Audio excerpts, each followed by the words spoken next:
Hello tout le monde, j'espère que vous allez bien. On se retrouve aujourd'hui pour une nouvelle vidéo dans la série de vlogs Bodrum et cette fois-ci, je vous emmène avec moi au centre-ville de Bodrum avec certains endroits que je vous conseille de visiter. Allez, c'est parti.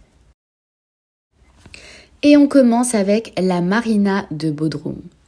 Donc c'est un endroit assez sympathique pour s'y balader. Vous avez d'ailleurs plusieurs autoparks, ce sont des parkings pour pouvoir stationner si jamais vous avez loué une voiture. Donc nous on a stationné dans un parking pour 40 liras les 2 heures, c'est environ 2,50 €. Donc en sachant que vous pouvez faire plusieurs choses au même endroit dont je vous parlerai juste après. Et vous avez donc au sein de la marina des jeux pour enfants, il y a pas mal de restaurants et de boutiques.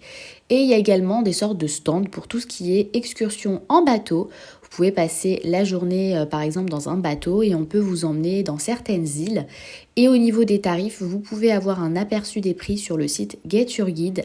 Mais il me semble que ça reste quand même beaucoup moins cher sur place que sur internet. En longeant la marina, vous arrivez au château Saint-Pierre et musée d'archéologie sous-marine, un incontournable pour moi à Bodrum pour en savoir plus sur l'histoire de la ville. Le billet d'entrée est à 120 liras par adulte, soit environ 7 € selon le taux de change bien sûr.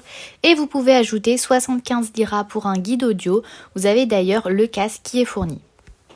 C'est ouvert tous les jours à partir de 8h30, mais par contre, le musée d'archéologie sous-marine ferme plus tôt, à savoir à 17h30. Pour le petit point histoire, donc le château fort, il a été construit au XVe siècle par les croisés de l'ordre Saint-Jean de Jérusalem de différents pays. Ça se reflète d'ailleurs dans les 5 tours du château. Donc vous avez une tour espagnole, française, italienne, allemande et anglaise, ce qui fait que les tours sont bâties dans le style du pays qui est représenté. Et le grand détail du château, c'est qu'il a été construit avec l'une des 7 merveilles du monde antique, à savoir les pierres et le marbre du mausolée du roi Carian Mosol. Et il y a plusieurs tours du château qui furent endommagées durant le bombardement de la Première Guerre mondiale. Il y a eu un moment donné où le château n'a pas servi et il a été utilisé comme lieu de stockage pour les découvertes des plongeurs, d'où la présence du musée d'archéologie sous-marine dans lequel vous retrouvez plein d'épaves antiques qui ont d'ailleurs aujourd'hui acquis une renommée mondiale.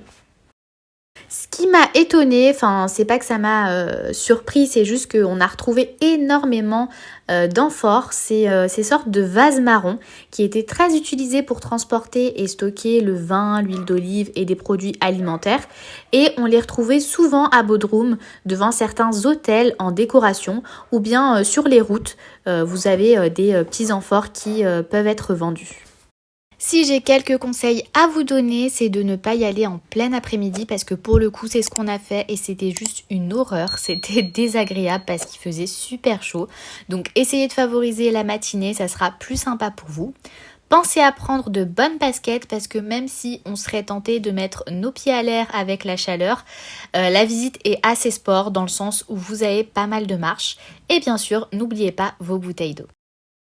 Et vous avez juste à côté du château Saint-Pierre le bazar de Bodrum. Le bazar est ouvert tous les mardis et toute la journée, vous y trouvez un peu de tout. Donc vous avez des objets souvenirs, de la déco, du prêt-à-porter, avec pas mal de contrefaçons tout de même. Et c'est comme partout, faut bien regarder, savoir trouver de bonnes affaires et surtout bien négocier. J'ai trouvé le lieu pas mal pour s'y balader, sachant que c'est assez ombragé, donc c'est beaucoup plus agréable. Après, si c'est pour y faire votre shopping, je trouve pas que ça vaille le coup personnellement. Et on continue avec le mausolée d'Halicarnasse. Le mausolée fait également partie du package de la visite des vestiges de Bodrum, d'autant plus qu'il est lié à l'histoire du château Saint-Pierre. Alors, pour pouvoir y accéder, je vous conseille d'y aller à pied depuis le château Saint-Pierre. Vous en avez pour 15 minutes à peu près. Il faudra juste que vous reveniez sur vos pas en longeant la marina et vous aurez un panneau avec d'indiquer le mausolée. Ça sera une petite ruelle sur votre droite. Concernant le prix d'entrée, c'est 20 liras par adulte, soit environ 1,20 €.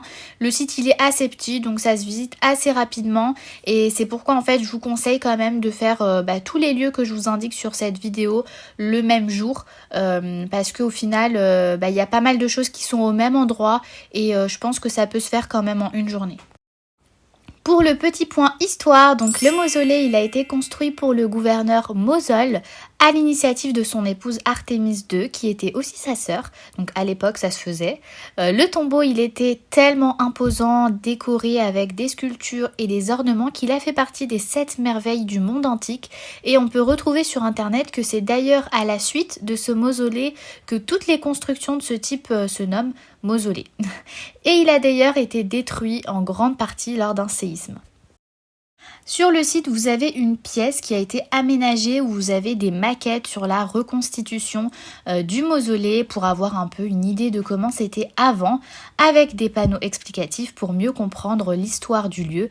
Et heureusement qu'il y a ces infos parce que sans quoi je pense que comprendre en fait le lieu, un peu comprendre l'histoire, ça aurait été difficile de le faire sans avoir un guide. D'ailleurs, j'ai eu une fausse joie et un sacré fou rire parce qu'en regardant les panneaux d'information, je me dis « Ah bah tiens, il y a un panneau traduit en français, donc c'est super cool, pas besoin de lire celui en anglais. » Et là, en lisant la traduction, c'était une cata. Je vous ferai un arrêt sur image pour que vous puissiez voir, mais les phrases n'avaient aucun sens, donc on a fini par lire celui en anglais. On a ensuite le Mindos Gate ou porte de Mindos. Pour y aller cette fois-ci, on a pris la voiture, c'était à 7 minutes du mausolée, mais vous pouvez également continuer votre visite à pied et vous en avez pour 13 minutes environ. Sachant que pour vous repérer, je vous conseille de télécharger le plan hors connexion sur Google Maps. Je vous renvoie à ma vidéo les 5 choses à préparer avant de partir en voyage où je vous montre comment faire. Je vous la mettrai juste en haut à droite. Alors l'endroit il est complètement ouvert, c'est-à-dire il n'y a pas de délimitation et donc c'est totalement gratuit, sans horaire d'ouverture ou fermeture. Et vous en avez, allez, pour 30 minutes maximum pour visiter l'endroit, ça se fait assez rapidement. Et pour le petit point histoire, donc le Mindos Gate, c'était autrefois la porte d'entrée de la cité d'Halicarnasse qui aujourd'hui s'appelle Bodrum et elle faisait partie d'une longue muraille qui permettait de protéger la ville, notamment lorsqu'Alexandre le Grand a voulu la conquérir. Vous avez un panneau avec les informations sur le lieu, donc même sans guide, vous pouvez quand même en apprendre un peu plus. Et on finit avec les fameux moulins à vent de Bodrum. Les moulins à vent étaient situés juste en haut de notre hôtel, donc on en avait pour un peu moins de 5 minutes de marche. Et vous pouvez aussi y aller en voiture, vous avez un espace devant pour vous garer et l'accès au moulin est totalement gratuit. Alors j'ai un peu été déçue de la visite parce que je m'attendais à voir des vrais moulins. Quand je dis vrais moulins, c'est avec les ailes ou les hélices, je sais pas comment on appelle ça. Comme sur les photos en fait qu'on peut retrouver sur internet. Mais c'était pas le cas, donc ne vous faites pas avoir par les photos. Je pense qu'elles ont été prises il y a pas mal de temps de cela. Ce qui est dommage, c'est que l'endroit est mal entretenu, il y avait des débris de verre de bouteilles, des déchets un peu partout. Donc petit conseil, prenez des baskets, ne prenez pas des claquettes fines. Donc bon, ça gâche un peu le cadre parce que vous avez quand même une sacrée vue panoramique qui est juste sublime.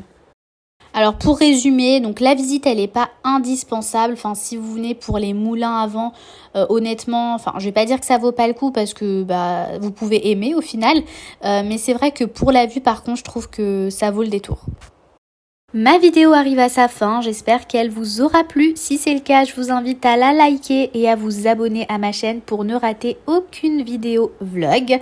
Je vous invite également à me dire en commentaire si vous avez déjà visité l'un des endroits dont je vous parle et qu'est-ce que vous en avez pensé. Et moi je vous dis à très vite pour une prochaine vidéo.